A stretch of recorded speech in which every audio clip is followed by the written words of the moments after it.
Welcome to the Whole Person Podcast. I am your host, Evan Herman, and today I get to talk to an individual who not only is a charming individual, well-groomed, handsome, but he's also brightly intelligent. That's right, brightly intelligent, if that is even such a thing. I get to talk to Alex Sanfilippo. Alex started his first business at the age of 10, selling used golf balls to his neighborhood, and realized that he enjoyed generating sales and keeping track of a profit. Fast forward to his late teens, he launched a technology company that created virtual tours for properties listed for sale on the MLS, which I love as a real estate agent. Fast forward, he got into the aerospace aspect of life, and he created a job that really, a company that really did amazing stuff that then led into real estate, and then lost it all, and then built himself back up with a new entrepreneurship called PodMatch, which is a company that I use in how I met Alex. So Alex, welcome to the show. How are you? I'm great, Evan. Thank you so much for that introduction. That was really, that was cool. I've never heard anyone go through all that and share that. So thank you so much for having me. Love the show. Honored to be here with you today. Thank you so much, man. Well, going through your bio and reading through it, what I've noticed about you is that you have always had this entrepreneur gene where you are creating new things in spaces that aren't yet fully developed. And, whether that's from when you were young doing stuff with MLS, because, virtual tour stuff was new relatively when you were doing it and you were young. You did REI investments, which is real estate investments. And now you are breaking out into the podcast space where you are creating, basically it's like an online platform for people that don't know, that you can get matched with other podcasts to either be a guest or to have people on your show. And I'm taking my shirt off here, or not my shirt, but my sweater. Just your jacket for anyone doing audio. Jacket, yeah. You should clarify that. It's really hot in here. My goodness. I got these lights beaming down on me, and my office doesn't have heat or air, and it's summertime, so I'm roasting. Anyway, so and you were on your way to being, Forbes 30 under 30. Did you achieve that by chance? No, you know what? I didn't. That actually was a dream that I had as I got into real estate. And I started getting some investment properties and rental properties is what I should say. So buy and hold strategy, but at a young age. Like I started when I was 18, and it wasn't but 2 years after that dream started that I was like, I'm going to be Forbes under 30 under 30 and to be in the realm of real estate, that the major crash happened. I mean, 2007 hit. And again, I guess I was 19 or 20 when that happened, somewhere around there. And that just destroyed that ambition that I had. But it's an experience I could not be more thankful for, because that's when I really had my come to Jesus moment and all that. And I don't mean to skip through all that, because we can definitely talk about that if you'd like to. But that was a dream that I had early on. It was completely self-centered and should have probably never been there. Let's talk about that, because I think we all have dreams that we want to do, and then maybe realize, oh wait, this isn't a part of God's plan. This is my ambition. And so what was that moment like? Because I've had seasons in my life where I'm chasing the wrong thing, or I think it's the right thing. What was that season like where you were chasing something, it didn't work out, it failed miserably? I'm sure it was financially painful. Oh yeah. How did you go through that and rebuild yourself? Yeah. So to kind of go from the beginning of that story, I was doing the virtual tours of homes, which was kind of my first take at a business that actually was legal. You mentioned the golf ball thing when I was a kid, but a 10-year-old kid didn't have an LLC, or I wasn't incorporated. Let's put it that way. And that only lasted while I was cute. From 10 to 12, you're cute and get away from it. Anything past that, they're like, kid, give me back that golf ball. I hit it in the water yesterday. But as a kid, they'll give you $1 for a golf ball. But anyway, so this was kind of my first attempt at actually being an entrepreneur, having a team. And I got really confident. At this point, I was not walking with God. And there's a reason I mentioned that, because I was a fully changed person after that experience. But I got really conceited in my ability to create wealth and to build businesses, even at a young age. So it was all Alex. I was the one doing that. And as soon as I could, I started investing in real estate. And I think I was at a dental office just getting a routine checkup, and I saw a magazine. It had Forbes 30 under 30 on it.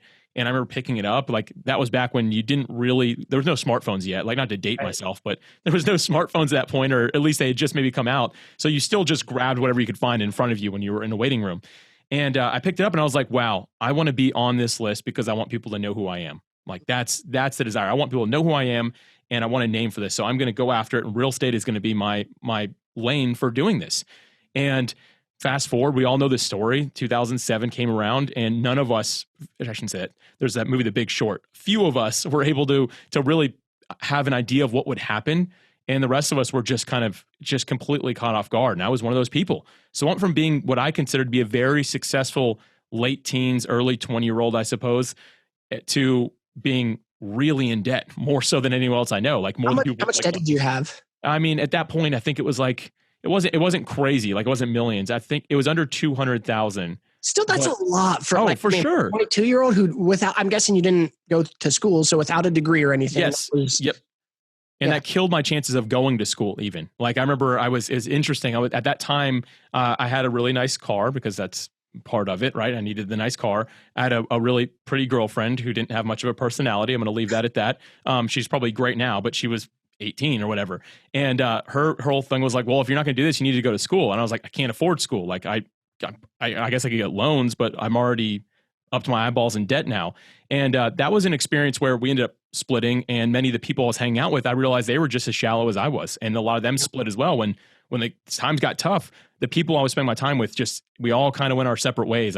Or at least they made me feel that we all went our separate ways. And they had their own little circle still. But regardless, that experience is what made me realize that, you know what? I had really shallow ambitions and purposes in my life at that point. And the people I surrounded myself with were in the same boat, if you will. So when you hit your rock bottom, what did you do to get out of it? And what were some of the principles that you leaned on and some of the new things that you learned? Yeah. So it was, rock bottom is really the only way to describe it. And I didn't know what to do at first. The only thing that I could remember was my childhood. Like I was thankful to have like really great parents growing up that were strong in their faith and believers. And that was kind of like always in my mind. And I would have definitely at that point claimed to be a Christian, but like there was no fruit in my life at all, nor was I acting on that at all. And it was interesting that kind of around that same time, it was probably just a couple months later where I was just feeling really just down, like just not doing great. I got a flyer in the mail because again, dating myself there, you got things in the mail. And like I checked my mail, mostly bills that I couldn't pay. But one of them was an invitation to a college/young adult ministry. And I looked at the address and knowing that it was literally, it must have been 3 minutes from where I was living at that time. So I was like, oh, it's like in a business park, like just down the street. And maybe I'll go to that. Like I haven't been to church in a while. Like since I was on my own, I was like, maybe I should go.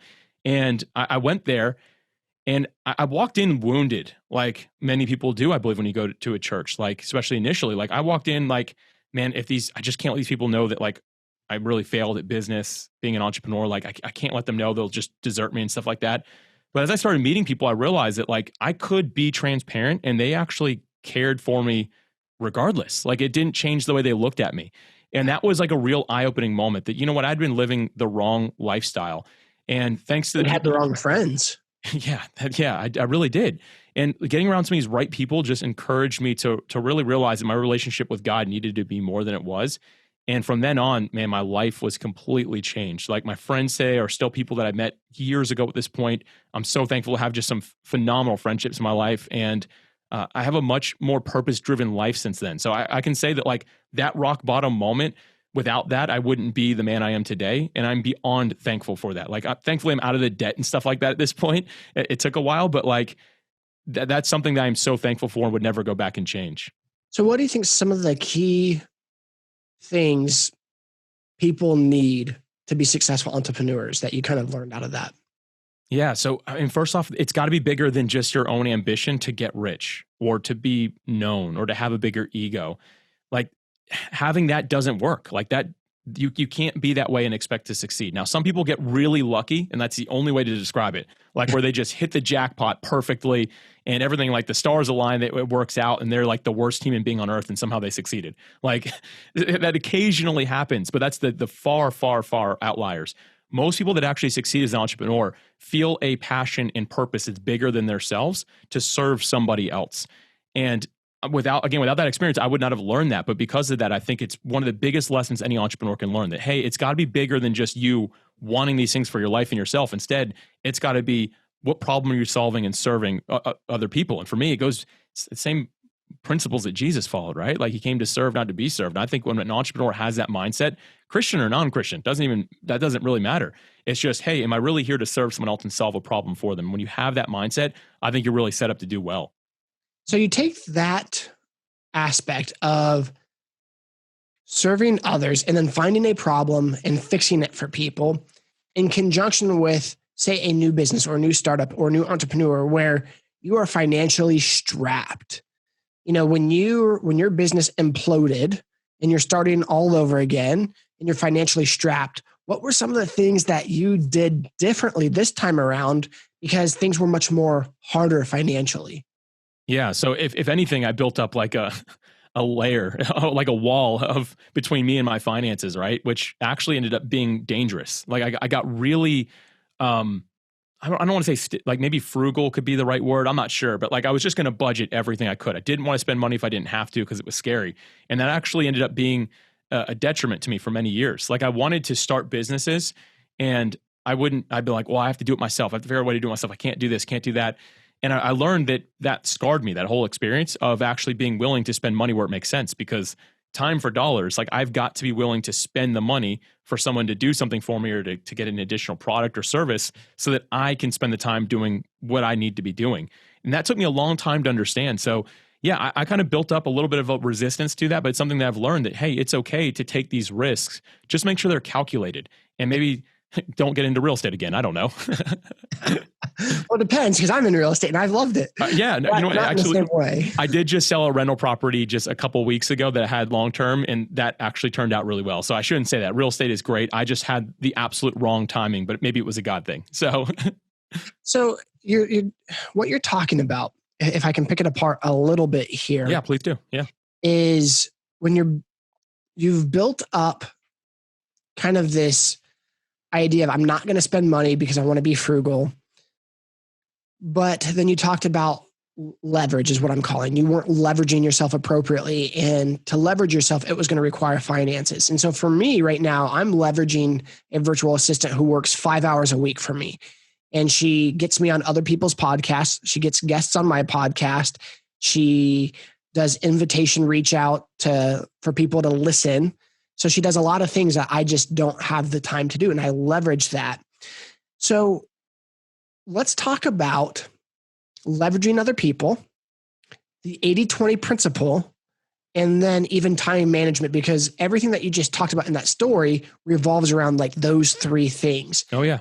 And so in terms of the 80-20 principle, what was your biggest challenge? And for those of you that don't know, the 80-20% principle is that when you can successfully pass something off to someone who can do it as 80% good or as well as you can, pass it off to them.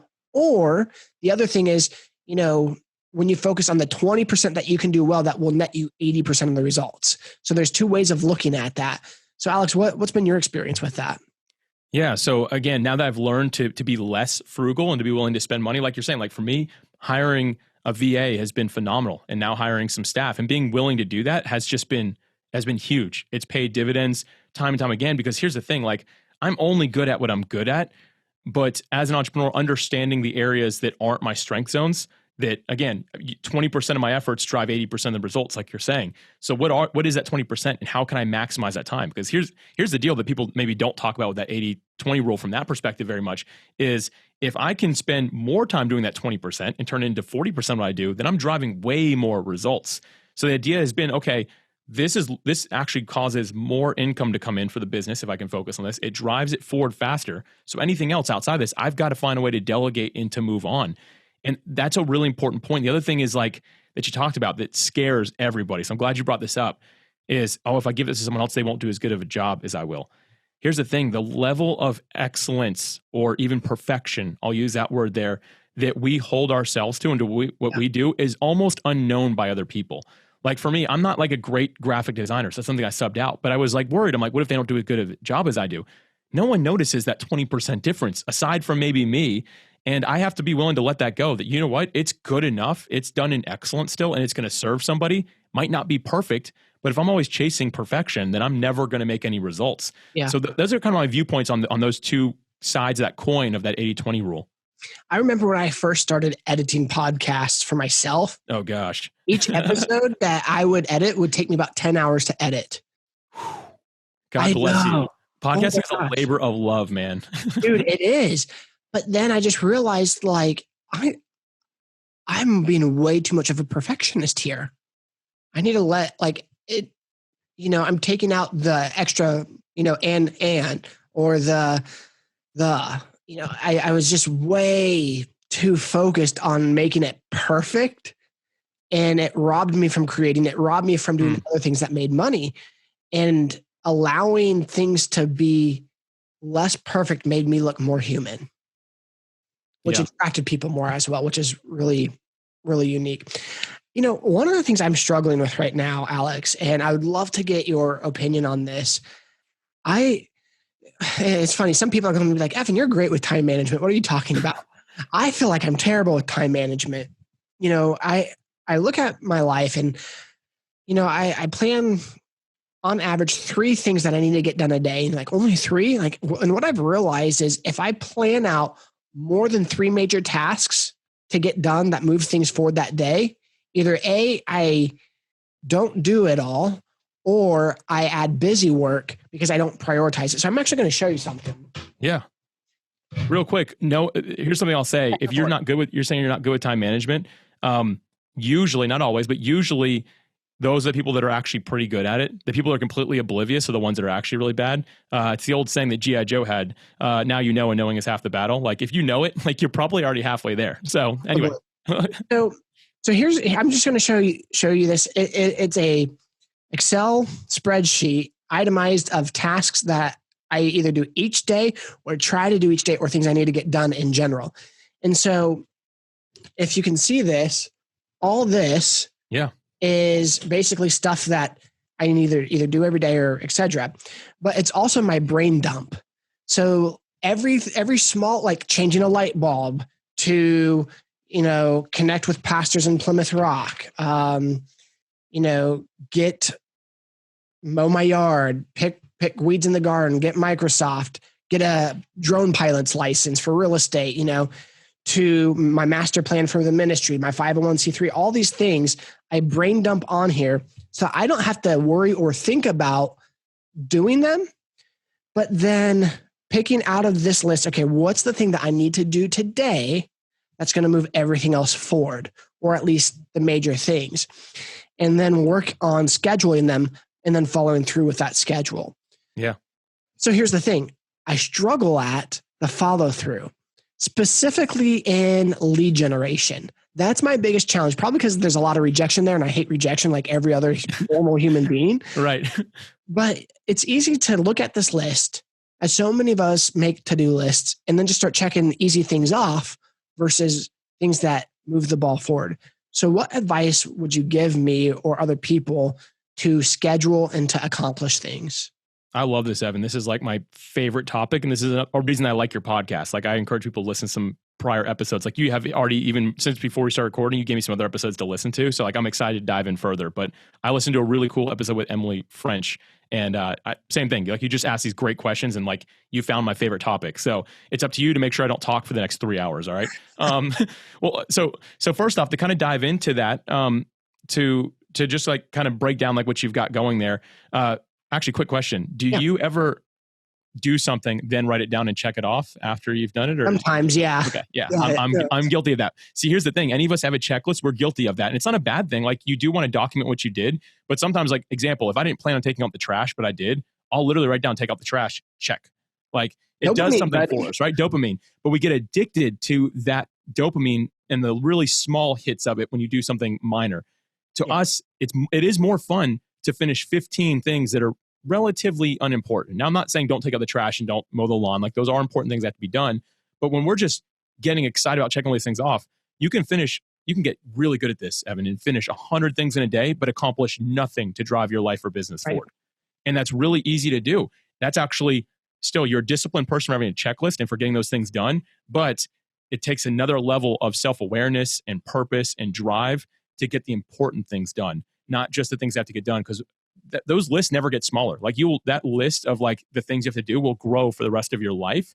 It's a matter of containing that beast, if you will. But again, I really like writing them down. And here's a great reason for that. It's David Allen.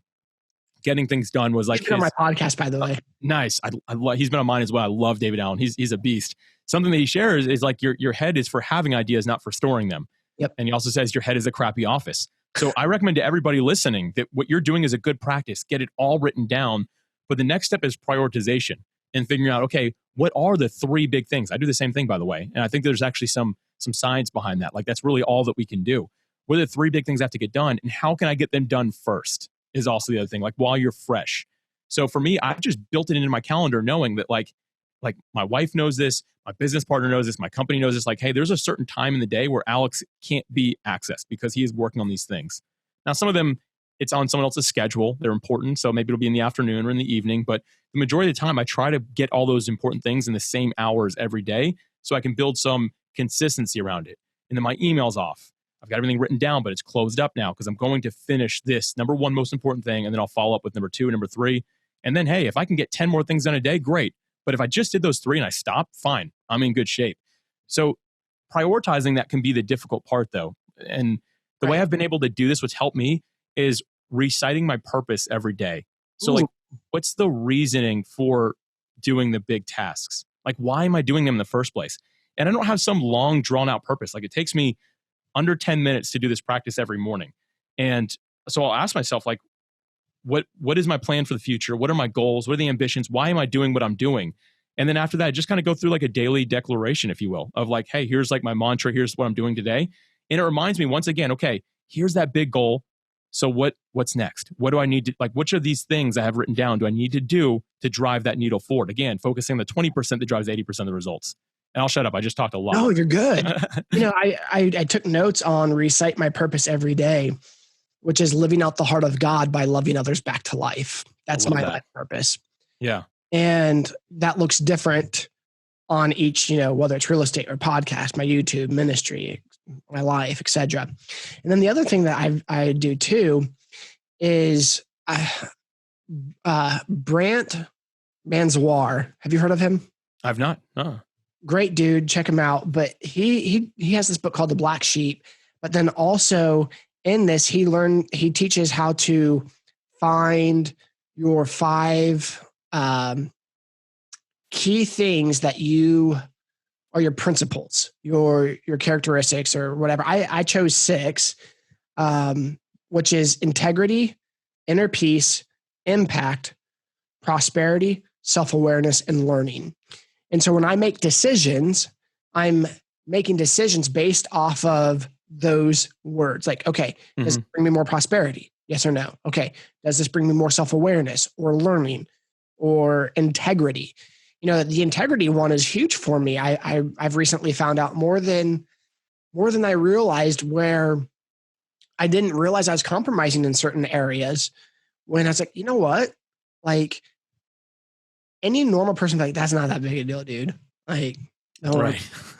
I've heard that a lot. But for whatever reason, it was gnawing at me. And so, I was like, you know what? I'm just going to change this, because if I'm going to have this word, I'm going to be have as much integrity as possible, and hold myself to a much higher standard, with impact and prosperity. What's going to have the biggest impact on my schedule today? Is it going to be making cold calls for real estate, or is it going to be making calls for the ministry? Which one do I need? So I digress. Yeah. So like that's a great point. So when you're actually doing that, how are you able to prioritize right now? Like if you're going through, like, that's a great practice, but how are you able to like really hone in on what's important? Like, is that easy for you to do, or is that like a struggle every day? Yes and no.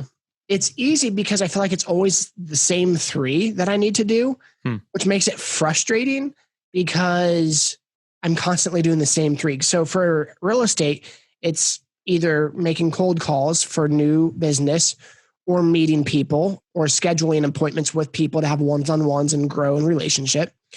With ministry right now, it's growing donor base as well as connecting with other pastors and leaders throughout the US by literally cold calling them. And then with podcasting, it's reaching out to individuals to come on the podcast as well. And I'm reaching for higher more well-known guests. So a lot of it is going after, which feels like grasping at straws. Like there's a lot of, I don't know, wind in between the leaves that I'm trying to catch that's falling, And so it's very discouraging because you don't see the momentum. You don't see the progress right away, which becomes easier to then like, oh, you know what? I'm just going to write a few thank you letters. You know what? I'm going to restring the guitar, or I'm going to... You can come restring mine next, by the way. Right. I really need to do that. So yeah, that'd be great. Connect with other pastors or change the light bulb or etc. Yeah. And so there are other things that are important that need to be done that I also am the only one that can do right now. But those other things push everything else forward. So it's easy for me to let go of the real estate side and maybe do the other things in ministry and the podcast and get some of these extra tasks done instead of do something that pushes real estate a little bit further in terms of gaining new business. Yeah. I have a thought on that. So when I've found for me, like when the top three things are always end up being the same thing, that means it's not actually a task. It's a habit that needs to be built. So if it becomes something that, hey, I really need to do this every single day, it's always the most important thing, that needs to become a habit. So that needs a time block in your calendar. And that simply means saying like, hey, and I know kids are like a total variable, right? Like at some time you just have to have at least a window where you say, okay, I'm going to do 5 of these calls every single day. So it's no longer going to be my top 3. That's just something that is part of my daily routine. That is a habit that I'm building. And by doing that, that causes us to get like I just call it 1% better every day.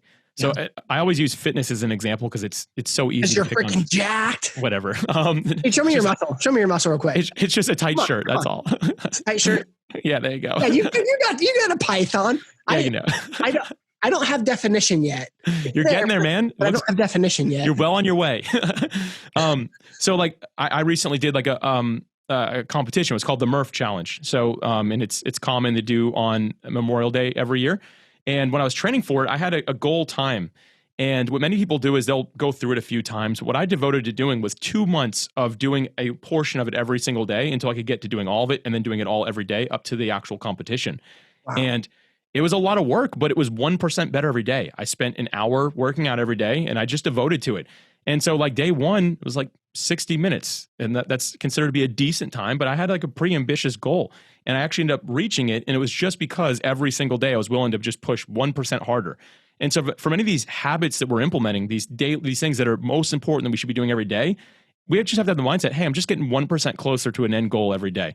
And by doing that, it takes a lot of pressure off because you're not like, oh, I've got to have this big business. It's like, no, I just need to do 1% more today than I did yesterday and keep on going and keep on driving forward. And I think that that's a really important thing to decide. Okay, if my top 3 are always the same, I've got to make those into a habit. They've got to have a time block. They got to be important. So then I can find 3 more things that maybe are a little bit smaller because you will end up using up all your time, but it gives you an idea of how you can just keep on propelling things forward. Dude, I took a note on that. That's great. I'm glad. If the task is something that I'm having to do every day, it needs to be the habit versus the task. That's, and then time block that, which, I mean, I had time block it, but time block is a loose word when I say that, in reality. Yeah, I hear you. But I get what you're saying. Some days I do it well, sometimes I don't. But that goes into, I guess, the next question that I have for you is, what are some of the main habits that every entrepreneur needs to succeed? Yeah, I mean, so everyone has like a different opinion on this, if you will. But for me, I think it's all wrapped up in our routines. So like the habits that I do is like a morning routine, daily habits that kind of go with that, and then an evening routine. Like having those things, I find to just be just so important to do that. And for me, I don't have kids, so it makes it kind of simple. Like I don't have any variables in my life. And I understand, again, like I don't want to be like, everyone should do this because that's just not realistic. If you have kids or you have some sort of job that you don't control your schedule, it's not super realistic, but at least have some things that you do every single day. So I already mentioned, like I go through my purpose every morning. That's a really important thing for me to do. I'm making sure that I'm drinking water right in the morning, that I'm stretching, like very simple things. Like my morning routine is nothing crazy, but I do these things every single day because it reminds me of where I'm going, where I'm at for the day. I express gratitude. So for me, I just thank God for 5 things every morning. That's part of that daily habit. or that morning routine. And then every day I'm making sure that there's like a few things that I'm just really focused on. And I'll just mention one of those because it'd be different for everybody. But the one that really stands out to me is to, well, first off, I complete my big 3 goals. So like whatever the 3 things are, I make sure that I get those done every day. That's one of my daily habits is I'm getting those 3 things done. But another one that people don't think about a lot is to be where your feet are, is what I call it. Be where your feet are, which simply means wherever I am, wherever that day takes me, I'll be fully present in that moment. So like example, right now doing this podcast with you, Evan, I'm fully here. I'm not thinking about, oh, I got dinner tonight with some friends. I got this. Oh, I got to be doing this as well. I'm not checking my email right now. Like I'm where my feet are. This evening when I'm out to dinner with my wife and some friends, I'm going to be there. I'm not going to be checking my phone. I'm not going to be thinking, oh, I hope I did a good job for Evan and his audience. Like those thoughts aren't going to come up because I've forced myself to say, no, my feet are here. I'm going to be fully present with the people I'm with. And then the evening routine, I make sure that I stop eating a couple hours before bed. I'm a little bit stringent with like my evening routine. Like I'm going to wear like the blue light reduction glasses. There's probably a fancier name for them, but basically to kind of get my body primed for going to sleep. So I make sure that I'm not working right before bed, that I'm setting my things up for the next day. So like I go as far as laying my clothes out for the next morning because I like to just be ready and get ready into the flow. Almost the same shirt because I always see you in that shirt. I've got a handful of, my wife is like, dude, you need different shirts. Cause I've got like a bunch of PodMatch shirts, but there's only 3 styles that I wear. And so people are like, do you have any other clothes? I promise I do. But yeah, so it's just, I could become one of those uniform guys though, that just wears the same thing every day, like the next Steve Jobs, if you will. Dude, I'd love that. But yeah, so that's kind of like, I think something that all entrepreneurs need to think about is, okay, what do I do every morning, afternoon or day, and then evening, and having some sort of routine built around that to really just keep your mind in that same creative flow all the time. Yeah. Well, and even that leads into balancing. Well, I don't want to say balancing because there's a lot of different theories on balancing life and everything. But when you take that in your personal life, because for me, I would love to get up at 4 or 5 or 6 a.m. consistently. You're just like, God. No, 4. When you said 4, the earliest I've ever gotten up is 5. Well, I should like on a consistent basis. 5 is the earliest. So when you said 4, I'm like, I'm out, man. Yeah, I did 4 for like almost a month once, and wow. I was great. Good for you. I just couldn't sustain it after that. Because the other thing too is I would love to get up early consistently, but I have a hard time building that habit. Whether because one, go to bed at the time to be able to wake up early. And if I do that, that means I get less time in the evening with my wife. Right. So what she doesn't like, but the other thing too, is if we stay up, we talk a little bit, but then our thing is we really enjoy watching TV together. Like we find a show that her and I like to watch, and then we watch it together. Right. We talk about it. But here's the thing, blue light. And then that, like she can go to bed on a dime. Me, it takes me longer. Yeah. So that turns into like, okay, so let's say we decide to go to bed around 10 or 10:30. Well, I'm still up at midnight because I can't freaking turn my brain off. Right. Yeah. Which means that I'm getting up at 7 or 7:30, struggling to get out of bed. And I don't drink caffeine because that messes me up. Me too. So how do we create the habits that we want when it really I don't want to say contradicts, but it would mess up, my evenings with my wife? Yeah. I mean, it's a good question, man. Like that, the balance between those two things all starts with buy-in from the significant other, the spouse that you have, even the kids, if they're old enough. Like, hold on. I got to applause that. Okay.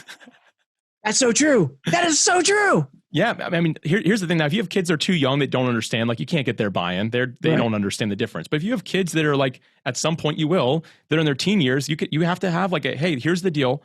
I'll hang out with you guys, but here's when I can't. And here's what that looks like. And with your spouse, same thing. Like it's just, hey, here's what I'm struggling with. Here's where I'm at. And you share it from that standpoint, not of I need to do this. It's more so, hey, here's what I'm thinking. How can we come up with a solution that will work for both of us where we're both happy? So me and my wife, same thing. We like watching Pixar movies. I'll just be real. Like animated movies, like we enjoy that. That's fun. And we're both naturally night people, which it's better. I've now learned this now that I've been married. Not that I'd ever go back and change anything, but it's better to have like one person that's a morning person, one that's a night person. So you like bring the best out of both each other. Not 2 night people that are like, we can stay up, because that's kind of what we run into.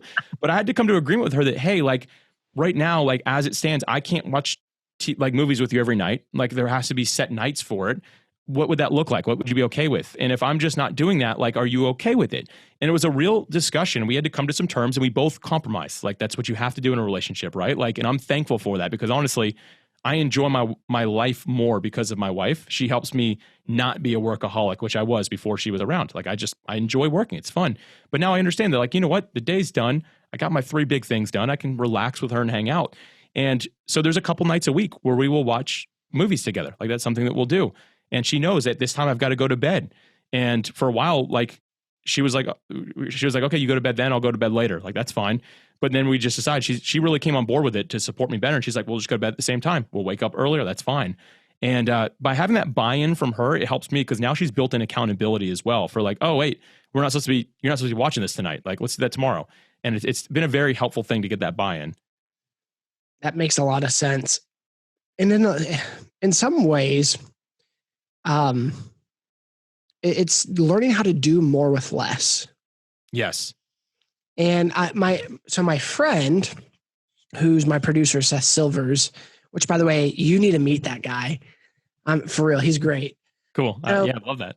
So Seth said this to me a few weeks ago. He goes, the healthy Seth can get done more in 5 or 6 hours than an unhealthy Seth can get done in 10 hours. And I started thinking about that. So how can I do more with less? And in my life, like, how can I do more things with less time? And I started thinking about it, like, before I was trying to do more with less sleep, but then I just didn't do more. And I became tired, angry, frustrated. So I started focusing on my sleep as well. And I'm averaging 7-ish hours of sleep, depending whether I start earlier and I wake up earlier, or if I go to bed later, I'm waking up later. And then the other aspect is I've noticed that I'm way more productive when I work out consistently. And I'm struggling right now. Like, ideally, I would like to go to the gym 5 days a week. Right now, I'm averaging 2, maybe 3, sometimes 1. That's kind of where I'm fluctuating. And I feel like there's this guilt factor that comes in because sometimes, since I have kids, the reason why I want to wake up earlier is so I can work out at like 4-ish a.m. and then start my day, around 8, like normal people, and then work. But because I don't wake up early and I still have kids and I got to get them out the door, and then I go work out, because my workout routine sometimes is ridiculous. It's like an hour and a half, 2 hours. Then I'm not starting my workday till later in the day, and then I feel guilty. Then I also am way more productive after that, ironically. But still, I hate that guilt feeling. So how can I do more of the things I want to do with less time? Or how can I better plan my time to do more things that I want to do, if that makes sense? Yeah, no, it does. I mean, so I'll quickly mention, like, there's a top 4 things that really contribute to the overall health of a human, but also an entrepreneur. Number 1 is sleep. I mean, getting as close to 8 hours as you can is huge. Number 2, many people think that it's working out or nutrition. It's actually friendship is the second most important thing. And that's one of the first things entrepreneurs cut out. Like, it's actually been proven that a person with healthy friendships is healthier than somebody who eats right and works out right. Like, if you have healthy friendships, and somebody said that, I think God says something about that in the Bible too. Right. But like, so it's really important, like, make sure that you contribute to both those things. Number 3 is actually your nutrition. So eating right. And then fitness. Those are like the kind of top 4 things. And for me, it kind of goes back to consistency. Like, okay, can I always get 8 hours of sleep? I protect that like no one's business now. Like, I'm in bed for 8 hours. I set an alarm to go to bed. Most people think that's crazy, but I'm like, no, I've got to get my 8 hours of sleep because it helps me be a better entrepreneur. So are those 8 hours from the moment you go to bed or the moment that you fall asleep? Because that's where I struggle at sometimes. I'm a little bit different than you, Evan. My wife tells me, I guess she's timed it. She said I can fall asleep in about 30 seconds, which I'm very thankful for. There's nothing I did to get that. But like, as soon as I hit the pillow, I'm asleep. So it's 8 hours in bed, but I sleep like a rock until, I don't know what it is. I have like an internal, I do set an alarm, but 8 hours, like on the dot, I'm awake. Very thankful for that. For most people, I'd say try to get 8 hours of actual sleep. And if you can't, you can't, but like, get as close to it as you can. And then the other thing is friendships. I mean, many of us entrepreneurs, the first thing we cut out, we're like, hey, I'm going to be busy for a while. Can't really hang out, but I'm more creative. I work harder. I just have a clearer thought pattern, if you will, if I actually prioritize time with friendship and make sure that I don't cut that out. And then going again, nutrition and then fitness. Those two things kind of go hand in hand, but they're both really important. And for me, like it's great that you work out like an hour and a half, but I would say if you can consistently do 30 minutes a day instead of an hour and a half in one day, you'd be better off. Just every single day, do just the little bit that you can.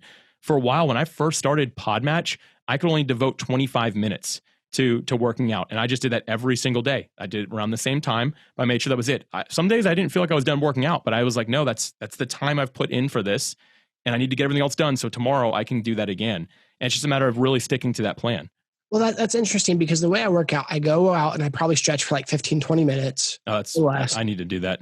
And then from there, I go hit the weights for another 20-ish minutes to 30 minutes. And then I ride the bike for 30 minutes. And then I go swimming for another 30. Like that's my routine. That's my dream workout routine. Dude, I love it. I don't know there why, yet, but that is great.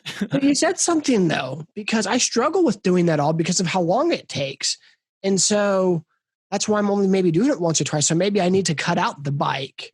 And maybe the at some point, like I'm talking about like my dream routine. Didn't mean to cut you off there. I'm sorry. It just had me thinking like eventually I'll get to what you're doing there. I just can't allocate that time right now. When I think about what I feel that God has put on my plate right now, I just have to say no to some things. And that's one of them. At some point, I do believe, hey, maybe I'll get an hour and 15 minutes to be in the gym or an hour and a half. Like that'd be great. But I know right now I can't do that still. So right now I work out 45 minutes a day, but I'm consistently getting closer to just that because I'd like to do that for myself. But I know that right now I can't. So I have to sacrifice a little bit there. So maybe, and I'm just applying this for myself, maybe I also give up as much time that I spend working out when I do so that one, I don't feel guilty. And two, it helps me become more consistent. And then three, it helps me even with the waking up. Now I don't have to wake up as early. I can still do it beforehand. I think you gave me a big aha because that's good. I'm glad. I hope it's the same for the listeners, man. But that's good. I think you got it there. I think I'm going to just shift that and then maybe I can stretch at home. I don't need to go to the gym and stretch and then go work out. If I can just stretch at home during another unique time of the day, that's a win. Well, man, I want to end this show with the same three questions that I always ask people. One, what is the best decision you've ever made? And it can't be God, Jesus, or your wife. Yeah, I knew that. Because those would be the answers. I just want to make that clear. And I'm sure most guests say that. The best decision I ever made was actually leaving the aerospace job that I was in for 15 years. I did really well in that industry, loved it. The day I left was bittersweet. But when I think about my future and what I feel that God's called me to, I knew that wasn't in that plan. It was scary the day I left, took a lot of courage to leave, a lot of faith. But I think that was a huge decision that has really just changed my life. That makes sense, dude. Because now you're doing this. Yeah, exactly. Yeah. And what brings you peace? So for me, I can't say the few things I was thinking. Sorry. I'm always going to go back to like my relationship with God and stuff like that. But that is permissible in this one. Oh, there we go. Then yeah. So for me, I think the most peaceful I am is when I live very close to the ocean in Jacksonville, Florida, is when I can be at the ocean with just me, my thoughts, and God, and a notepad. I think that's like that's the most peaceful I ever feel right there. I feel like I hear from God really well, like similar to you. Like we both just feel like God speaks to us. When I can hear him the clearest is when I'm there with no tech, no nothing. That's like my sweet spot. So yeah, sitting at the beach with a notepad and a pen, just listening to God and reflecting on life, that's a beautiful thing for me. And in terms of negative self-talk, what do you currently struggle with? Yeah, so right now, like we've all got struggles, right? We've got things that are just kind of there. For me, I think that I hold myself to too high of a standard at times. And self-discipline is very important. And everything that I shared today, like that's kind of like a key is the self-discipline you have in it. But sometimes I can be overly self-disciplined and critical when I don't actually hold to my standard in my mind, if that makes sense. And that's something that I'm consistently surrendering to God. I write it down almost every day to like really focus on that because I don't need to be a machine. I'm still a man. I still have flaws, and it's okay to have some margin. But I think that it's the unrealistic expectation I sometimes have. And it's one of those things that friends know, and I regularly kind of talk to them about, and I'm getting a lot of help through that, which is fantastic for me. That's awesome. Where can people follow you? Yeah, so the best place to find me, again, we talked about PodMatch today, but I also have a podcast, and my main website is just creatingabrand.com. creatingabrand.com. You can find everything I'm doing there. But honestly, I mean, I recommend just sticking with Evan. Like, this is a great show, and what you're doing here is super impactful, man. Well, I appreciate that, man. Thank you so much for coming on to the show today, and I hope you have a great day. Appreciate it. Thanks. It was an honor to be here. Take care.